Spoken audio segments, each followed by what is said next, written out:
Nous poursuivons notre chronique nutrition avec Geneviève Nadeau, nouvelle chroniqueur d'ailleurs dans les petits bonheurs. Geneviève, on parle de la pomme de terre cette semaine et tu nous mentionnais juste avant la pause qu'il est important de manger la plure. En tout cas, c'est encore meilleur côté nutritionnel. Bien sûr, donc la plure va nous fournir des fibres, mais la pomme de terre aussi en tant que telle est une bonne source de fer, de potassium, de vitamine C, donc c'est quand même un légume qui est très intéressant.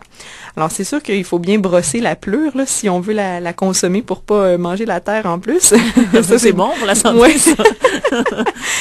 Mais c'est pas bon au goût. Alors, moi, j'aime bien l'idée de retravailler la fameuse purée de pommes de terre ou les patates pilées, autrement dit. Alors, refaire de nouveaux classiques. Là. Oui, de nouveaux classiques. Le réinventer parce que on peut très bien faire notre purée de pommes de terre avec la plure, vous savez.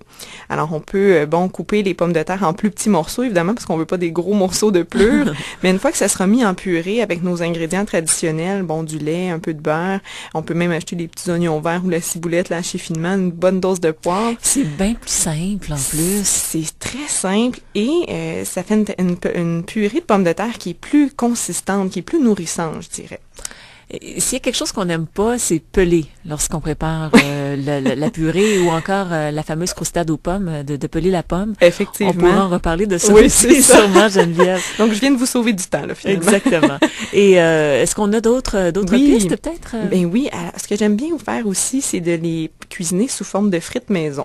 Alors là, bien sûr, je ne vous dis pas d'utiliser votre friteuse et votre grande quantité d'huile, mais bien, moi, ce que je fais, c'est, évidemment, encore une fois, je ne l'appelle pas, je garde la plure et je mélange ma pomme de terre avec de l'huile, un peu d'ail, un petit peu de sirop d'érable aussi, ça donne un petit côté crunchy. Et bizarrement, j'ajoute des blancs d'œufs liquides.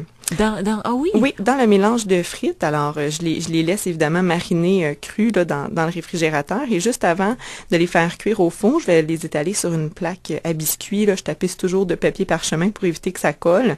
Et on fait cuire au four à 400 ou 200 degrés Celsius jusqu'à ce que les frites soient dorées. Et le fait qu'il y ait du blanc d'œuf, ça remplace la grande quantité d'huile qu'on aurait dans une friteuse et ça donne une texture un peu croquante à la frite. J'aime ça. Ah, c'est vraiment Alors, très on bon. en met de l'huile, mais beaucoup moins à ce moment-là, ou on n'en met pas du tout?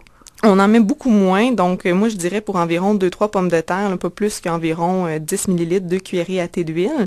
Et puis on peut mettre aux alentours de 30 ml, 2 cuillères à soupe de blanc d'œuf, là, puis ça donne une belle texture croquante. Bonne idée à essayer cette semaine et vous vous sentirez même pas coupable. C'est pas fantastique. Il y a d'autres idées au www.épatantepatate.ca qui est le site là, finalement de la Fédération des producteurs de pommes de terre du Québec. Donc, Geneviève, merci beaucoup. On va plaisir. explorer, on va redécouvrir notre pomme de terre cette semaine et la semaine prochaine, il sera question de yogourt. Oui. J'ai hâte. Merci beaucoup.